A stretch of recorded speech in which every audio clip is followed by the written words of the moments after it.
Hello everyone, hope आप लोग अच्छे हैं। Welcome to Mamta classes. पिछले क्लास में हमने जो टॉपिक पढ़ा था उससे रिलेटेड एक न्यूमेरिकल आज हम लोग सॉल्व करेंगे। क्वेश्चन अभी आपके स्क्रीन पे डिस्प्ले होगा, उसका स्क्रीनशॉट ले लीजिए।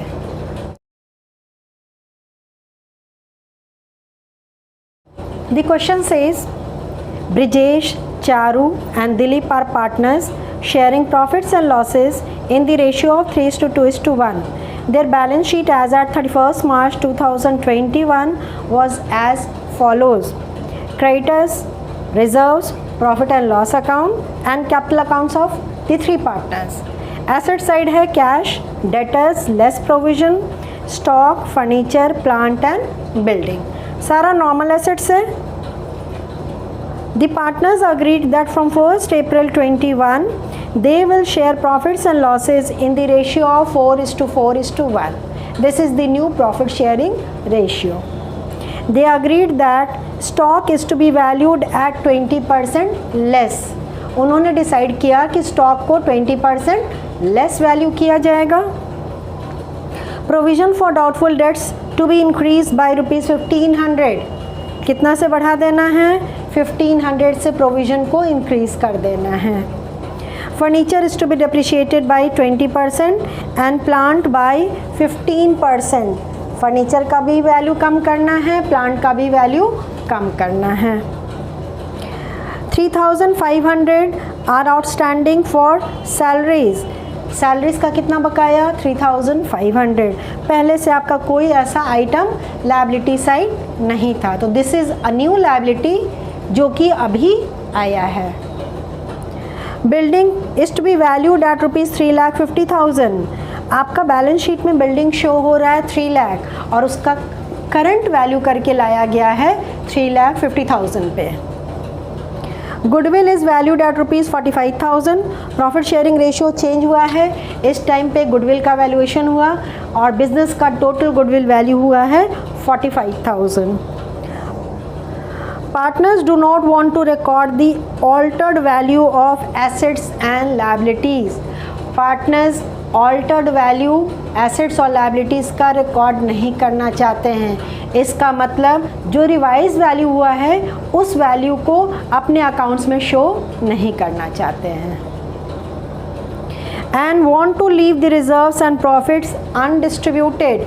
और प्रॉफिट्स और रिजर्व्स को भी अनडिस्ट्रीब्यूटेड ही रखना है, मतलब उसको पार्टनर्स के कैपिटल अकाउंट में ट्रांसफ़र नहीं करना है।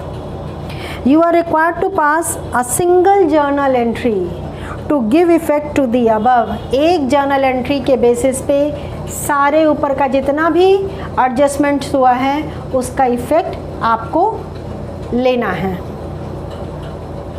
Also prepare the revised balance sheet. Balance sheet भी आपको रिवाइज प्रिपेयर करना है। तो होप आपको क्वेश्चन यहाँ पे क्लियर हो गया होगा। अब एक वर्किंग हम करेंगे जिसके बेसिस पे हम कैलकुलेट करेंगे कि जो एसेट्स और लायबिलिटीज़ का रिवैल्यूएशन हुआ है उससे हमको फ़ायदा हुआ है या नुकसान। फिर उसके आगे फिर प्रोसीड करेंगे। तो let's start the working note.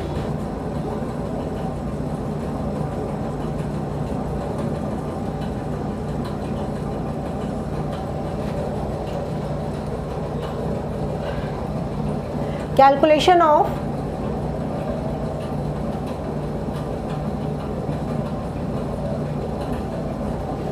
Profit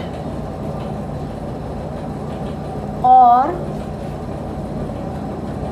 loss on revaluation.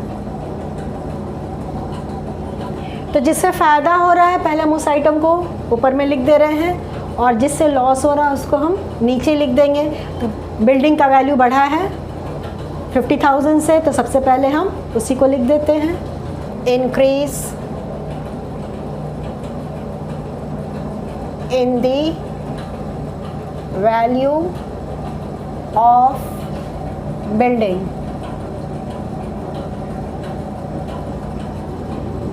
और ये पॉजिटिव फिगर है तो सबसे पहले इसी से हमने स्टार्ट किया है। उसके बाद सारा लॉस वाला एडजस्टमेंट है जिसकी वजह से बिजनेस को घाटा हुआ है, तो सबको हम लेस कर देंगे। Less decrease in the value of stock. Stock कितना परसेंट से कम हुआ है? 20%। तो स्टॉक आपका जो दिया है उसका 20% is equal to 36,000।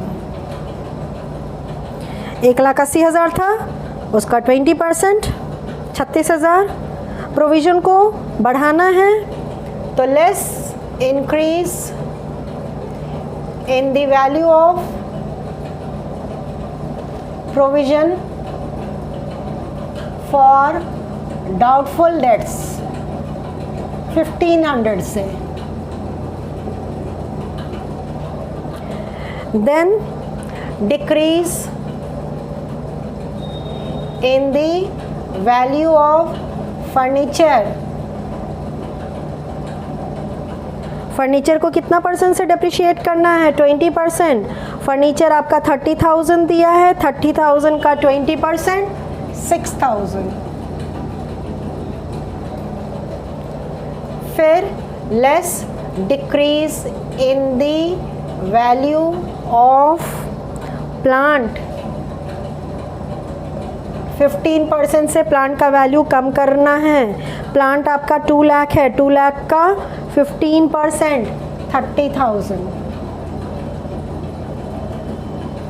Then 3,500 are outstanding for salaries, तो ये भी लेस करेंगे।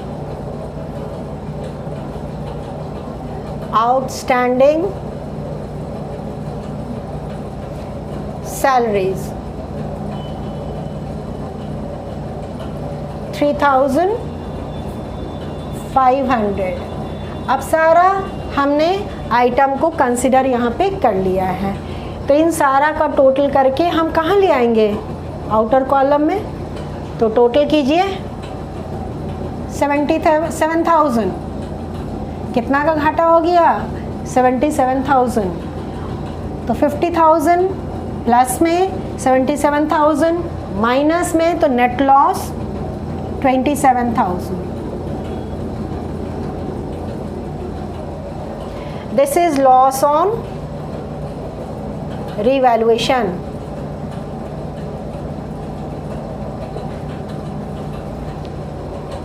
ठीक है।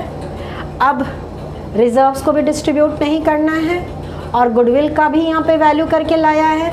सबके लिए हम एक ही जर्नल एंट्री पास करेंगे, तो इसमें रिजर्व्स एंड अनडिस्ट्रीब्यूटेड प्रॉफिट को ऐड कर देते हैं। गुडविल का जो वैल्यू दिया है उसको भी ऐड कर लेंगे और सिंगल फिगर कैलकुलेट कर लेंगे। Is it clear? तो अब add adjustment for reserves. Reserves आपका दिया हुआ बाबू 42,000।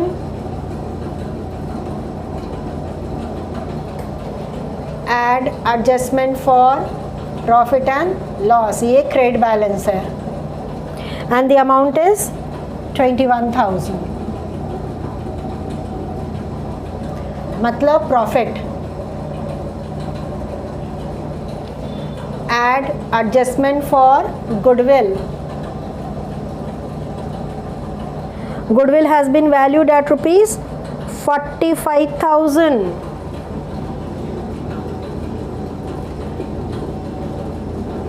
अब कुछ भी नहीं है तो सबका हम टोटल करके नेट अमाउंट कैलकुलेट कर लेंगे। नेट रिजल्ट कितना आया? 81,000। Second working, calculation of sacrificing oblique gaining ratio. Brijesh,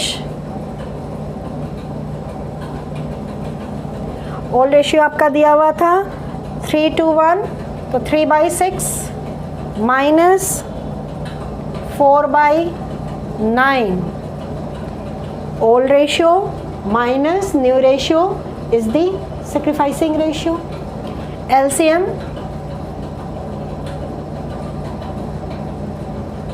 LCM निकाल लेते हैं. 6 and 9 का LCM निकालिए. 3 से 2 and 3. 3 3 is 9 and 2 18. LCM is 18. तो 18 आपका यहाँ पे LCM ले लिए. कितना times? 3 times. 3 3 is 9 minus 8 is equal to 1/18. मतलब he has sacrificed.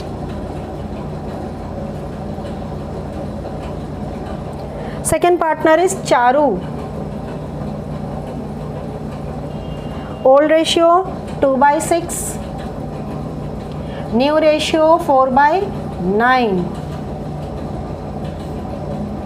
18 denominator, 6 minus 8, 2/18. She has gained.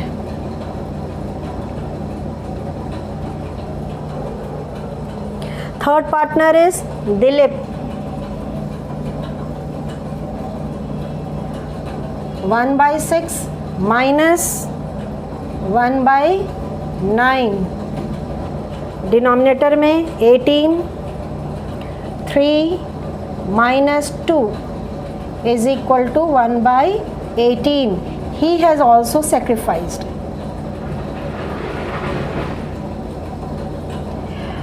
तो Brijesh has sacrificed and Dilip has sacrificed, whereas Charu has gained. हमारे पास फिगर अवेलेबल है. इसके बेसिस पे हम इनका इंडिविजुअल अमाउंट कैलकुलेट कर ले रहे हैं. तो मल्टीप्लाई कर दीजिए 81,000 से.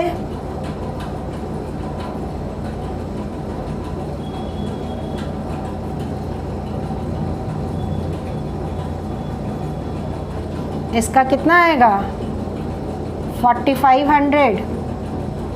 और ये क्रेडिट होगा क्योंकि ये सेक्रीफाइस किया है, ये भी सेक्रीफाइस किया है. तो इसका भी 4500 से कैपिटल अकाउंट को क्रेडिट करेंगे और चारों के कैपिटल अकाउंट को डेबिट करना पड़ेगा विथ 4500 प्लस 4500 9000. इसके कैपिटल अकाउंट को हम डेबिट करेंगे. वर्किंग हमारा हो चुका. होप आपको वर्किंग अच्छे से समझ में आ गया होगा. अब इन फिगर्स के बेसिस पे हम एक जर्नल एंट्री पास करेंगे जो कि मेरा आंसर का मेन पार्ट है. तो पास कर लेते हैं journal entry and then we will prepare balance sheet. Let's start with the journal entry. Date आपका 2021 अप्रैल 1. चारू के कैपिटल अकाउंट को डेबिट करेंगे. तो Charu's capital account debit with ₹9,000 to Brijesh capital account and to Dilip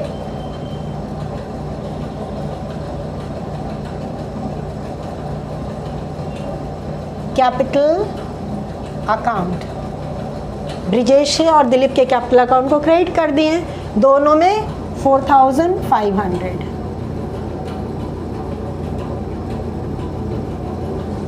narration adjustment entry passed for revaluation of assets and liabilities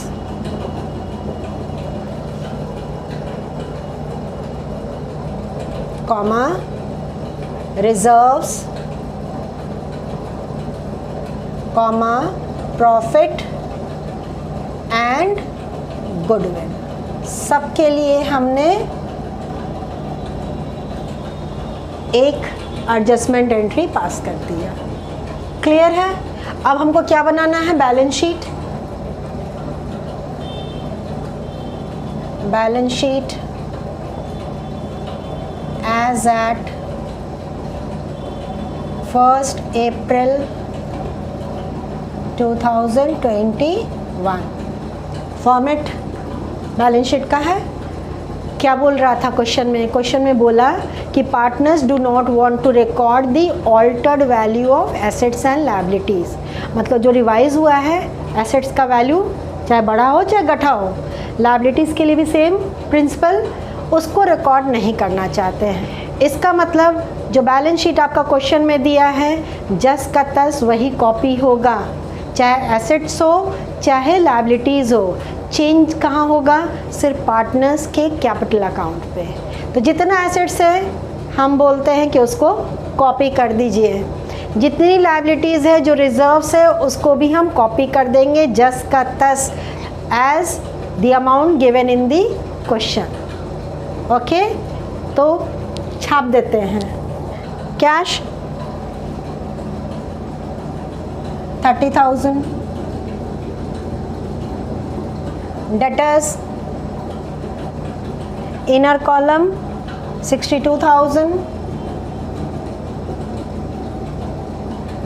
less provision is 2,000। सारा balance sheet का figure हम यहाँ पे कॉपी कर रहे हैं। Then is stock amount 1,80,000,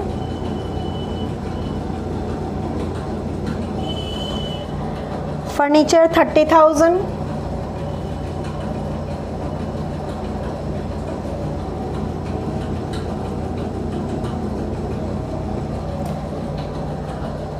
plant is 2 lakh,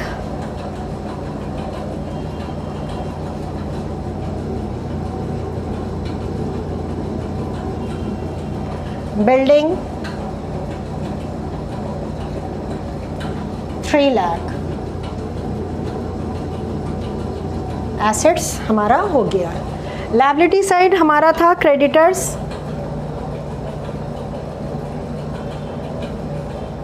87,000, reserves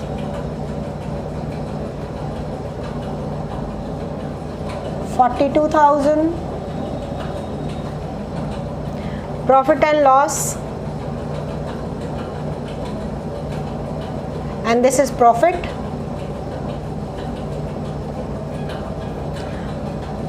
21,000, capital account. Capital accounts में अब चेंजेस आएगा। तो ब्रिजेश का कितना है? ब्रिजेश का कैपिटल दिया हुआ है आपका 3 लाख, और यहाँ पे हमने उसके कैपिटल अकाउंट को क्रेडिट किया है, तो हमारा क्रेडिट है इसलिए इसमें ऐड हो जाएगा 4,500। तो ब्रिजेश का capital is equal to 3 lakh 4,500। Charu का कैपिटल इज 3 लाख, और चारू के कैपिटल अकाउंट को डेबिट किए हैं, इट मीन्स कि उसको लेस करना पड़ेगा, -9,000, 2,93,000। And Dilip, his capital given is 50,000, और उसके कैपिटल अकाउंट को भी क्रेडिट किए हैं, तो इसलिए वो ऐड हो जाएगा। तो बस यही करना है कि जिस पार्टनर के कैपिटल अकाउंट को क्रेडिट किए हैं उनके कैपिटल में ऐड हो जाएगा, और जिसके कैपिटल अकाउंट को डेबिट किए थे उसके कैपिटल बैलेंस से लेस हो जाएगा। बस यही याद रखना है। Is it clear? तो 4,500 ऐड हो गया, टोटल अमाउंट कम्स टू 54,500। तो इसका बैलेंस ट्रांसफ़र हो गया ब्रिजेश और दिलीप के बीच में, इसके कैपिटल अकाउंट से लेस कर दिए और इन दोनों में प्लस कर दिए। बैलेंस शीट का टोटल भी जस का तस रहेगा, कोई चेंज नहीं होगा बैलेंस शीट का टोटल। तो हमारा बैलेंस शीट का जो टोटल 8 लाख था वही यहाँ भी आना चाहिए। अगर नहीं आ रहा है तो कुछ आपने गलती कर दिया है, क्योंकि सारा एसेट्स और लायबिलिटीज़ अनऑल्टर्ड है, तो बैलेंस शीट का टोटल भी अनऑल्टर्ड ही रहेगा। होप आपको ये सवाल अच्छे से समझ में आ गया। आज हमारा ये टॉपिक कंप्लीट हो गया। नेक्स्ट क्लास में नए टॉपिक के साथ मिलेंगे। तब तक अपना ख्याल रखिए, खुश रहिए, बाय।